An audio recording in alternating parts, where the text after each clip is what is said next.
मदनी विरोध करते करते मर जाएंगे तो राम मंदिर का ही विरोध कर रहे थे। एक कब्र में पांव लटका हुआ है, अंतिम सांस ये समझ रहे, विरोध करते करते ही लेंगे। ये तो वैक्सीन का भी विरोध कर रहे थे, क्या लोग मर जाते। 9 साल में 70 साल का काम कर दिया मोदी जी ने। सबसे ज़्यादा एयरपोर्ट बना दिए, पहले के मुकाबले ज़्यादा एयरपोर्ट, रोड इंफ्रास्ट्रक्चर बढ़ा दिया। बेरोजगारी बढ़ गई, कांग्रेस बोल रही है। वो कांग्रेस की बेरोजगारी बढ़ी है। राहुल गांधी वो अनपढ़ गंवार आदमी, जब कांग्रेस का मालिक ही बेरोजगार हो गया तो पूरी कांग्रेस पार्टी बेरोजगार हो गई।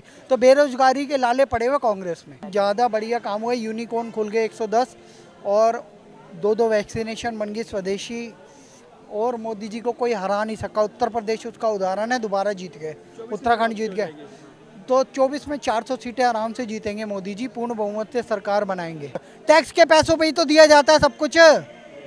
टैक्स लूट रहे हैं, हमारा हद सब्सिडी आपके और मेरे टैक्स के पैसों से जाती है।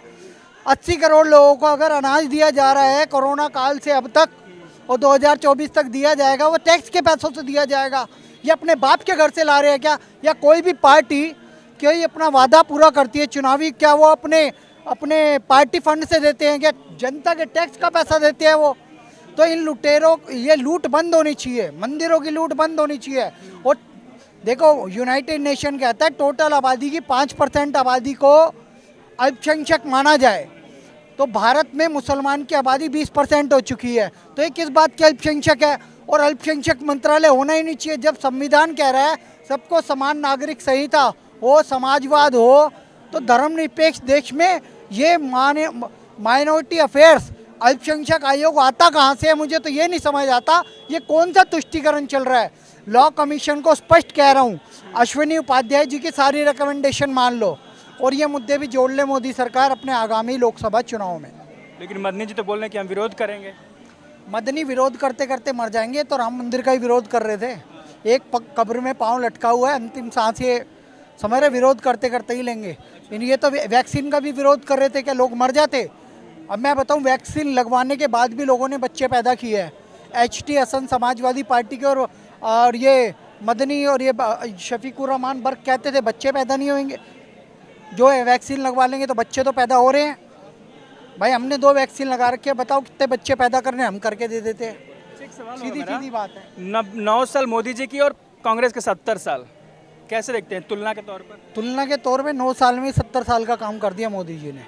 सबसे ज़्यादा एयरपोर्ट बना दिए, पहले के मुकाबले ज़्यादा एयरपोर्ट, रोड इंफ्रास्ट्रक्चर बढ़ा दिया। बेरोजगारी बढ़ गई, कांग्रेस बोल रही है। वो कांग्रेस की बेरोजगारी बढ़ी है। राहुल गांधी वो अनपढ़ गंवार आदमी, अब वो हो चुका है। वो राहुल गांधी सबसे ज़्यादा वो घूम रहा है बेरोजगार, क्योंकि सांसद ही चुन गई है। सारे मोदी जाति के लोग चोर होते हैं ऐसा बोला, सूरत कोर्ट ने सजा दे दी, 6 साल तक चुनाव नहीं लड़ सकता, तो बेरोजगार हो गया। जब कांग्रेस का मालिक ही बेरोजगार हो गया तो पूरी कांग्रेस पार्टी बेरोजगार हो गई। तो बेरोजगारी के लाले पड़े हुए कांग्रेस में। महंगाई भी आरोप लग रहा है। तो महंगाई है ना, बहुत ज़्यादा महंगाई है। महंगाई इतनी ज़्यादा है कि सब खुश हैं, कोई रोड पे नहीं उतर रहा।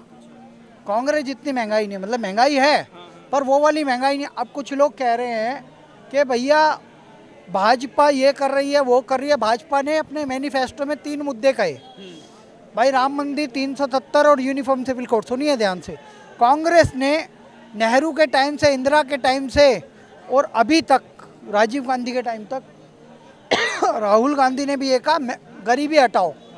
क्या गरीबी हट गई? लेकिन बीजेपी ने तो राम मंदिर बनवा दिया ना, 370 हटा दिए ना, uniform civil code, law commission ला रहे हैं ना। तो जब इतनी बड़ी बात हो रही है, ये डिलीवर कर रहे हैं, वो धोखा दे रहे हैं, इस बात को समझो। मुस्लिम नेता बोल रहे हैं कि राम मंदिर से रोजगार नहीं आ जाता। देखो बहुत रोजगार आ रहा है, बहुत रोजगार आ रहा है। मैं कह रहा हूँ राम मंदिर के आसपास जो लोग रहते हैं उनसे जाके पूछो कितना रोजगार मिल रहा है उन्हें। बालाजी जाओ आप, तिरुपति बालाजी में जितने ट्रैवल वाले हैं, फूल वाले हैं, होटल वाले हैं, उनसे पूछो रोजगार कितना आ रहा है, कितना चढ़ावा आ रहा है।